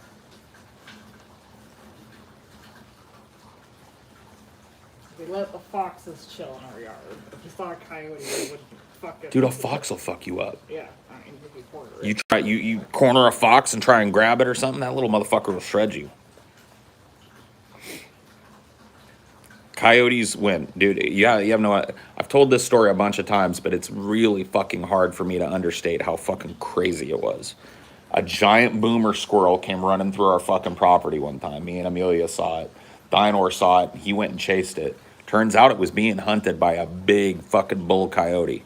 And when I walked around the corner of our house, here's Dinor on one side of the fence, and right in the middle of the road on the other side of my fence is the biggest coyote I've ever seen in my life. Wolf-sized. And it was standing there. It was like looking at an alien for me, because you hardly ever see coyotes. And if you do, they're like running across the street. You never get to see the difference. Dude, they've got a lot of cat-like shit to them. And that coyote, Dinor was staring at it. It was staring at Dinor. And I know if my ass hadn't gone around the side of that, it would have came over that fucking shit and killed Dinor. And instead, it saw me. And it went and jumped up on my neighbor's little fucking stucco wall and like did a thing that makes them look bigger. You know how animals will do that? He jumped up on the wall to get higher up, wrapped his tail around himself, and did this. And I was like, come on, Dinor. We're leaving. And as soon as Dinor started to leave and I started to turn around, he jumped down and went on through my neighbor's yard and on about his business. So, yeah, it's crazy. Yeah, we have foxes that live right here on our property. Well, they did. I saw one the other day. It grew up. But yeah, we have gray foxes here in this area. Which is funny because they have a lot of red on them, but they've got the gray back. Yeah. If we had like chickens or something, we'd probably be a little more inclined to shoot at a coyote rather than just bring back more in. I would just, protect my chickens better. There are ways that you can set up your chicken coops and shit where it makes it at least harder for a coyote to get into it. But hey, if you have chickens, every once in a while a coyote's going to take one. Yeah, A fox is going to take a chicken. It's just one of those things. Like, Yeah. you can fucking try different things to dissuade it, but ultimately, if you've got chickens and you live out in the middle of nowhere, something's going to get one. If not a neighbor dog. Yeah, fucking Jean-Luc. the Jean-Luc, chicken yeah. murderer. You just happen to live near Jean-Luc, it's over for you. You're sacrificing a couple chickens a year to Jean-Luc's bloodlust. I can't believe Scotty brought one to the vet. Dude, they saved it too. Chicken had puncture wounds. They saved that motherfucker. Dude, you kind of have to. If your dog jumps over somebody's fence and kills their chicken, and they've got one that's like, you gotta be like, all right, I'll try and help it. It just puts you in a shit situation. Like, man, having a chicken killer for a dog. See, we used to have a dog that would kill our own chickens. Yeah. That's fucked up. Mackenzie. He was a cool dog, but man, he was about the scrappiest little fucking shit that you ever met, bro. A total outside dog. Yeah, he wouldn't even be in. He wouldn't want to be in. Yeah. He was like a farm dog. So he spent his days kind of like traipsing around the property. He would mouse. Like, we'd see him, like, he'd catch a big rat. But he would just, having them chickens in there was just too much of a temptation for him. And I'd say about, once or twice a year, the bloodlust would overtake him. The full moon would be in Something happened. Sagittarius or whatever the fuck. I don't know what happened. But he would just fucking, I'm going in. He'd kill 5 or 6 chickens. My mom would wake up. Oh no! And she'd fucking, like, one of my mom's favorite stories is about Mackenzie. I can't tell it as well as she does, but He had done this like one time before he did it again, and she was like, "That fucking dog, I'm done." And so she loaded him up in the car with the intent of just taking him out in the middle of nowhere and dumping him. Like, go live on your own, you bastard. So she got in the car, got in the truck the whole way. If you knew my mom, you'd know. Crying the whole way. You fucking chicken killing son of a bitch. She's driving down the road. She gets out in the middle of fucking nowhere, miles and miles away from the house. Gets out of the car, walks around to the other side of the truck and opens that door. You know what I mean? And he's sitting there. She's like, get out. Get out of the car, you son of a bitch. And he just like wouldn't move. And she eventually was just like, oh, God damn it, and closed the door and brought him back. She couldn't hurt him. He was a smart dog. Yeah, he knew. Oh, dude, he definitely knew. He turned up the puppy dog eyes. Yeah, oh, he did the whole thing. He just sat there like, please don't dump me in the middle of nowhere. Chicken killing freak.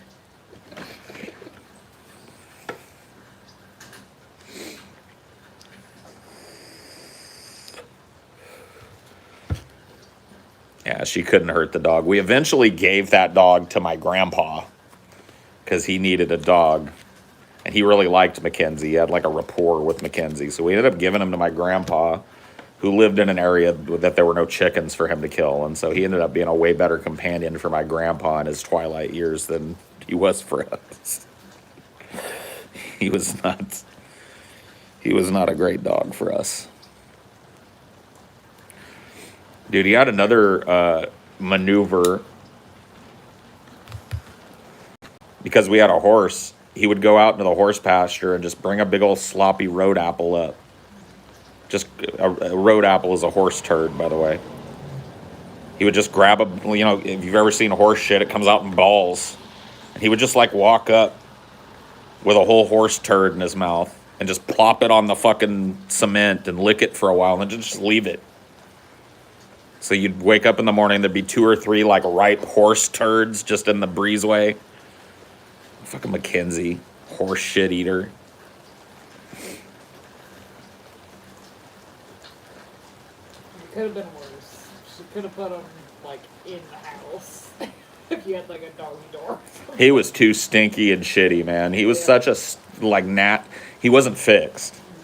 So he had all the non-fixed dog shit. He was just flinging shit everywhere, doing the shit fling after he pooped, pissing on everything. He was definitely needed to be an outside dog for sure. And he was totally happy. I mean, I think that if you live on a certain amount of land, it's totally safe to have dogs that roam it. But That are unfixed and all that. I don't know about unfixed. You think They probably should have fixed Mackenzie. Mackenzie probably sired a few bastards around the neighborhood, I would imagine. Like, I understand it a little bit more with dogs, but with cats, like, they're possessed when they mate. Yeah, cat sex is fucking terrifying. Yeah. I think all pets should be fixed, 100%. But cats especially. Yeah. Well, not all pets, I guess. You don't have to fix a lizard or whatever the fuck, but you know what I mean? All dogs, all cats. Like, if you've ever lived near feral cats, you know It's terrifying. if you ever had an unfixed cat, they fucking break shit and escape and fucking... I'm going to give Jason mod status back because he's been a good boy lately. Kinda, yeah. If your dog isn't a risk to other female dogs, you shouldn't have it fixed. Dogs do this crazy thing, Jason.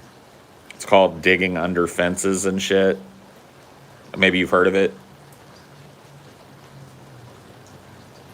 My mom had a tiny ass little dog. We had like a good, proper, deep fence. She still... Oh, yeah.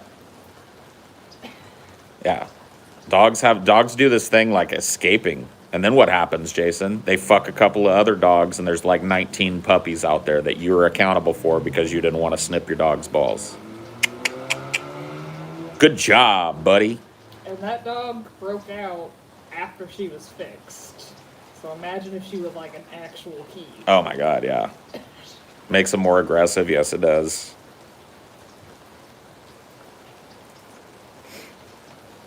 especially if it's like unrequited or whatever the fuck. Like if a male dog doesn't ever get to fuck, a lot of that transfer, just like a dude, it transfers into aggression, you know. Yeah, and then like there'll be one, like someone brought home a little puppy and she just goes into heat for the first time and he's like, no brain.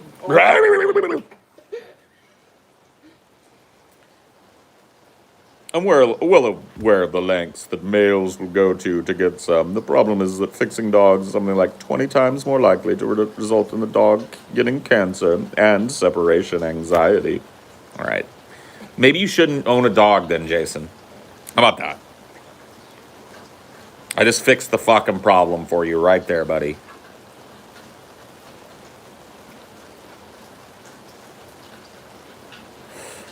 You know how you solve separation anxiety? 2 dogs. There you go. Or a dog and a cat. Yeah.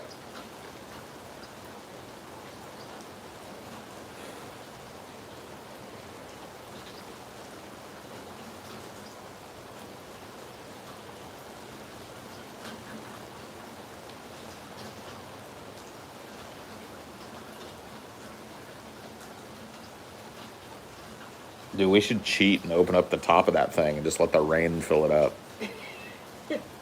I don't know if we can open it. I don't think we feel can. like it's just we could open up the pipe or whatever and let it run from the street. Probably It's probably not. not a great idea, No. though.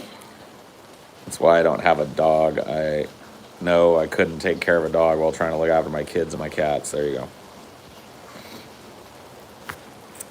There you go.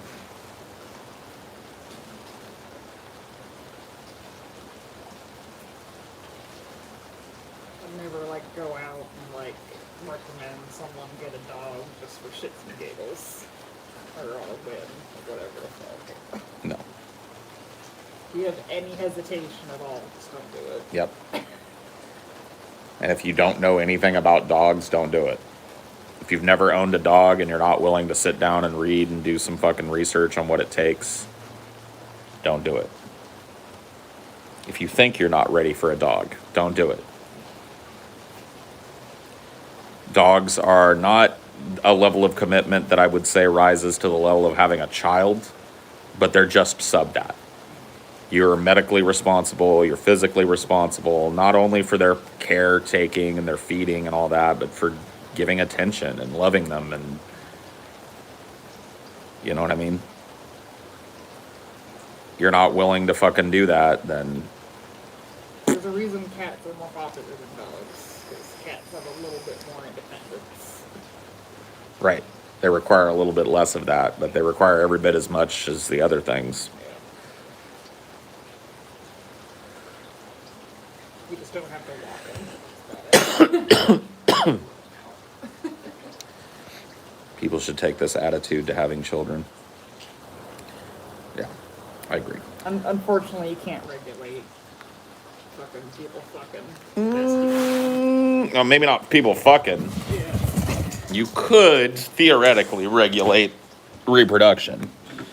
A lot of people would probably think it was a little fascist, but you could do it. Oh. Right,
like a city power truck down there. I wonder what's going on with that. What do you guys think about the chair's takes? You like them? You like chair? Chair likes you.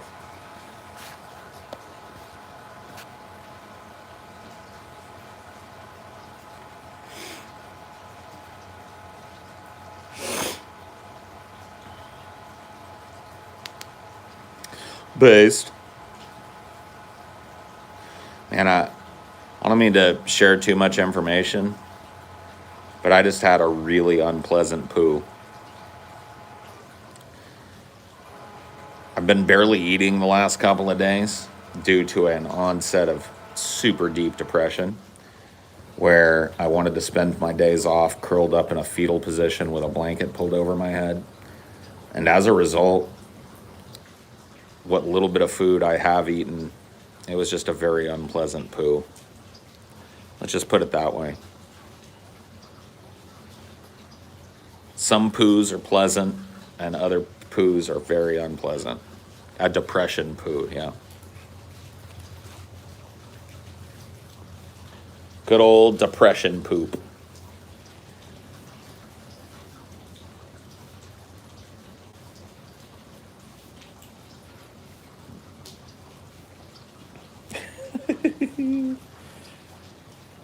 Is there anything that set off your depression? Fuck if I know, dude. I really don't know. I don't know that my depression has direct triggers. I think it's often just kind of like a cyclical thing.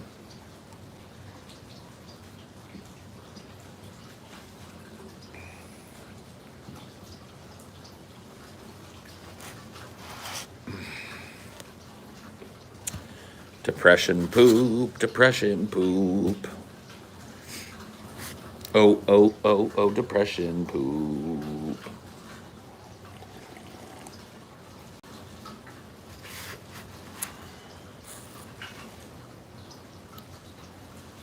A dookie should lift you and make you feel lighter. Yeah, that's so true.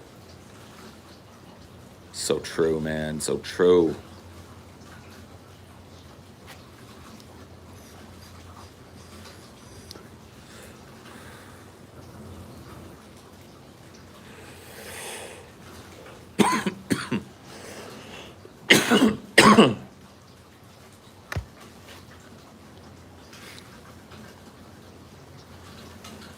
The beard. I should do a beard sniff check. Let's see. Ooh. Ooh. Ooh. It's got a little sweet note to it from my conditioner.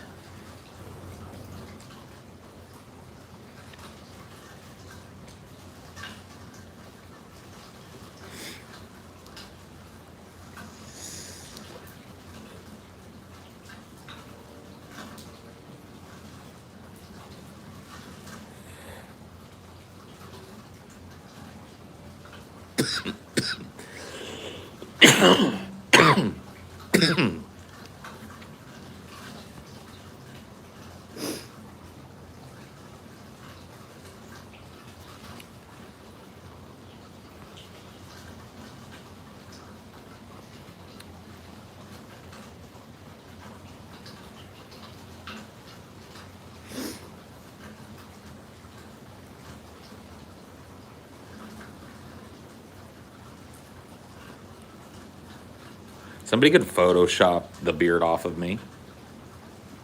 If I knock back the mustache over my lips, I could just go like... But somebody could probably do it. It's probably possible.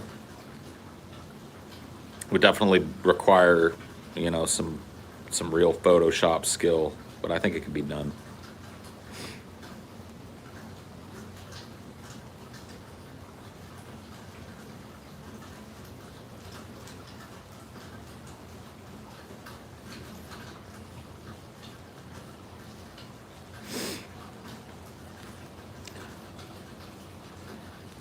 Make sure the chair gets a cut of the Canuck bucks, for sure. Always. Thank you. Paul has A chicken skull? I do have a chicken skull. I don't know where I put it though. It might have gotten blown away, to be honest with you. Oh, I stuck it up somewhere where... I'll take you up on that challenge. Huh? What challenge?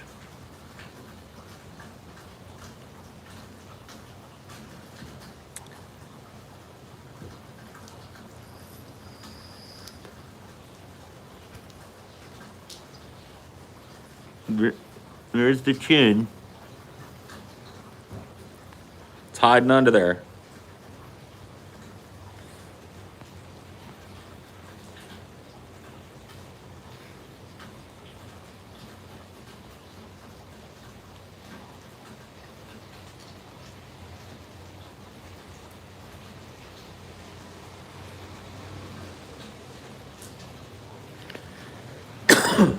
What do you mean you didn't do anything for Halloween? It's not even Halloween yet.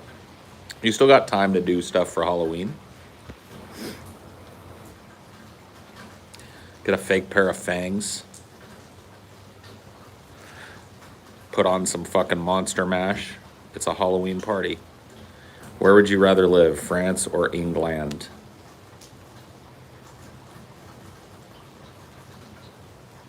France.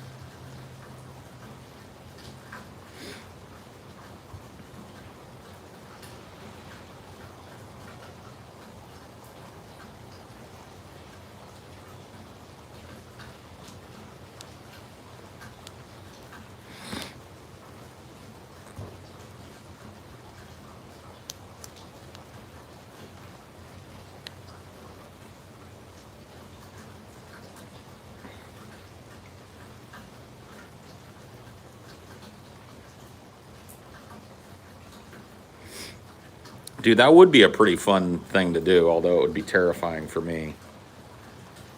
Dude, I could have like we could do like a pick a mutual aid org, right? And do a big fundraiser where like at different levels, I chop off part of my hair, right? So like maybe like level 1 at like if we raise $1,000 or whatever, I'll do the Admiral Burnside thing where I shave everything like from here down.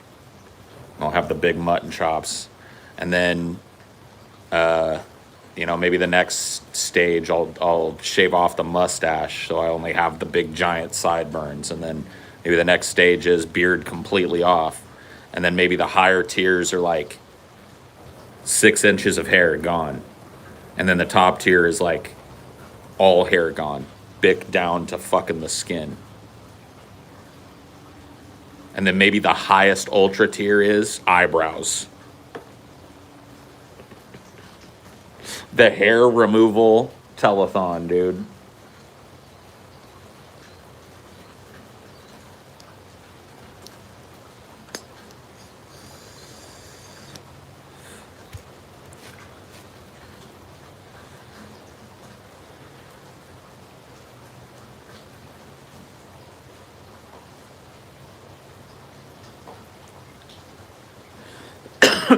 highest tier scalping, yeah. The highest tier is they take my scalp off of my skull. Ah!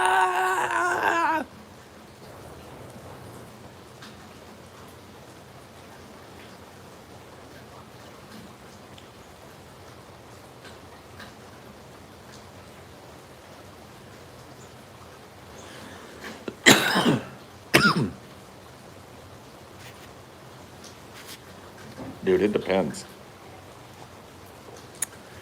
Dude, if I pushed this the right way, used all my contacts, got some other people involved in it, had like a big kind of like guest show where I had different guests come on to talk about different topics and shit. Maybe even find some crazy fucks that are willing to go along with me and do it. It's not just me shaving down. Oh yeah, it could be big. We could raise a lot of money. But it would also cause me to reveal the hideousness beneath.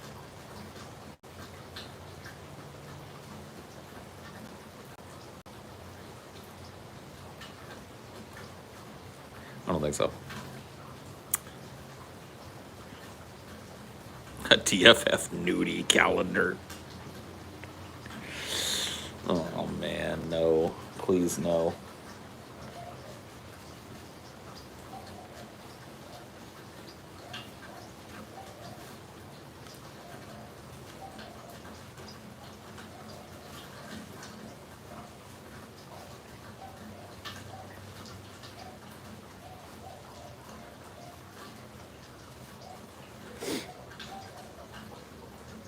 Get TJ in on this. Dude, he wouldn't jump in on this. TJ's too married to that beard. So am I, to be honest with you. I really don't want to do this. It's a good idea, but a bad idea.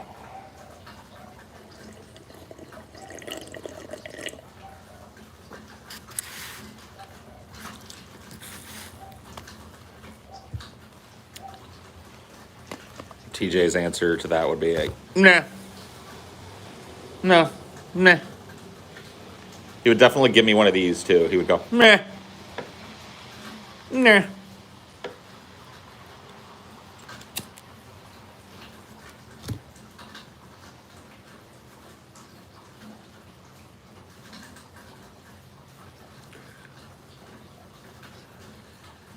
TJ would for money though. Well, yeah, but not if the money's all going to fucking, you know what I mean? The money's all going to a fucking charitable organization or a fucking mutual aid org or some shit. Meh.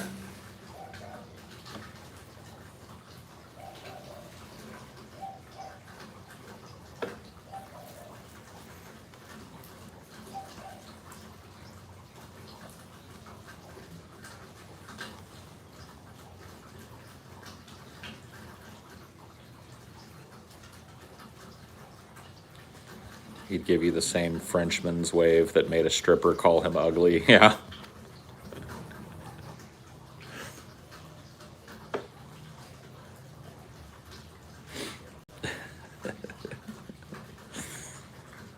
I don't want to do it. I don't blame him.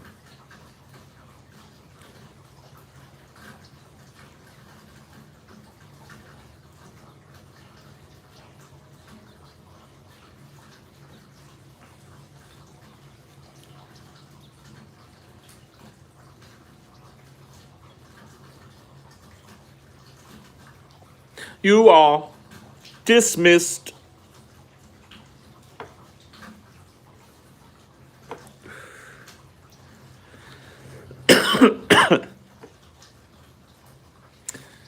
What am I looking at? Just my yard, watching the little birds and stuff going crazy because all the worms are coming up out of the soil. They're going nuts, bro. Having a little feeding frenzy today. Pecking around. Pecking it up.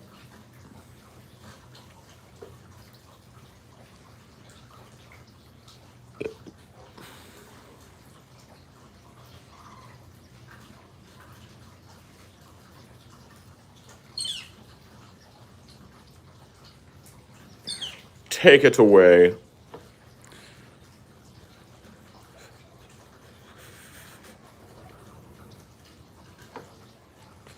I love it, dude.